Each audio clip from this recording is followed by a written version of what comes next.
তবে কোনো শরম লজ্জা নাই? 6টা মাস হয়েছে বিয়ে হয়েছে, গড়তেই বাইরস না, সারাক্ষণ ঘরে শুয়ে বসে থাকুস। ওদিকে ক্ষেত খামার জমি জিরা কোনো কিছুর খবর রাখোস না।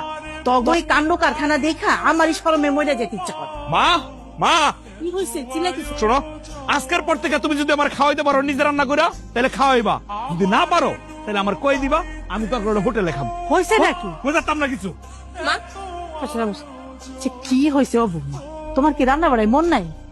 এবার আপনি খায় কোন? এই ভাত কি বেশি সিদ্ধ হয়েছে নাকি কম সিদ্ধ হয়েছে? আর তরকারিতে হলুদ নুন মরিচ এগুলো কি ঠিক হয়েছে নাকি কম হয়েছে বেশি হয়েছে? ঠিকই তো হয়েছে।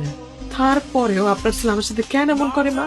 আমি তো কোনো কিছু করে তার মন পাই না, সে সবকিছু আমার দোষ খুঁজে বাইর করে, আমার আর ভালো লাগে না এখন তার। এই জন্যই কইছিলাম পোলাডারে ঘরের মধ্যে দিন রাত আটকাই রাখো না। এত রাত করে বাড়ি ফিরল যে? সেই কৈফিয়ত তোরে দিতে হইব মা। হ্যাঁ, আমারে তোমার কোনো কৈফিয়ত দিতে হবে না। তুমি হাত মুখ ধুয়ে আসো, আমি তোমার জন্য ভাত বাড়ি। এই এত আলগা পিরিতের দরকার নাই তো, আমি খাইয়েছি, আমি বাড়ি থেকে খাইছি, ঘরে খামু না। আমি রান্না করে নাই, আম্মা রান্না করছে। ও এই কথা না?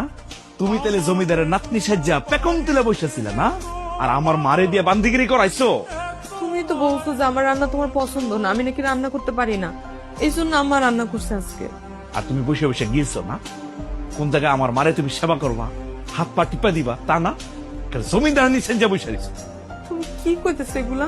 যাও, তুমি আজকে থেকে মার লগে ঘুমাইবা, মারে সেবা করবা, দিন রাত 24 ঘন্টা আমার হাত পা টিপা দিবা। যাও। তুমি এমন করে কথা কইতেছো কেন? মানে আমার কি তোমার সহ্য হয় না? আমি কোন কামটা করি না, তোমার তোমার মা সব কামই তো করে দিই, তারপরে তুমি এমন ব্যবহার করতেছো। এই তুমি এরকম পাতি হাঁসের মতো প্যাক প্যাক প্যাক করতেছো কেন আমার সামনে? হ্যাঁ, কইছি না মার ঘরে যাইতে। যাও, তুমি মার লগে ঘুমাইবা, এখন থেকে এই ঘরে থাকবা না। যাও। আমি তোমার কাছে এতটা অসহ্য হয়ে গেলাম? হ্যাঁ হইছো। তুমি এমন করে বলো কেমনে আমারে? এই 2 দিন আগে তো তোমার মাথায় হাত বুলাই না দিলে তুমি ঘুমাইতে পারতা না। ঘুম দিয়ে উঠে আমারে না দেখলে তোমার দিনটা ভালো যাইতো না। মা কোনো কামে ডাকলে তুমি আমার যাইতে দিতা না, আমার না দেখলে তোমার কলিজা শুকায় যাইতো। আজকে তুমি আমার এমন করে কইতেছো, হঠাৎ করে কি এমন হলো যে তুমি এখন আর আমার সহ্য করতে পারতেছো না? এই যাও না।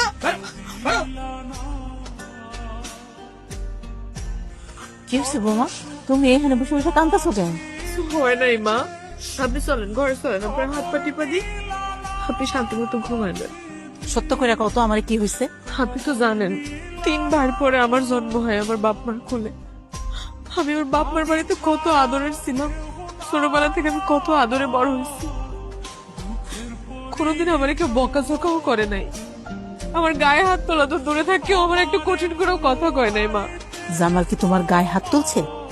আমারে ঘাড় ধাক্কা দিয়ে ঘর থেকে বাইর করে দিছে, আর কইলো আজকে থেকে যাতে আমি আপনার সঙ্গে ঘুমাই।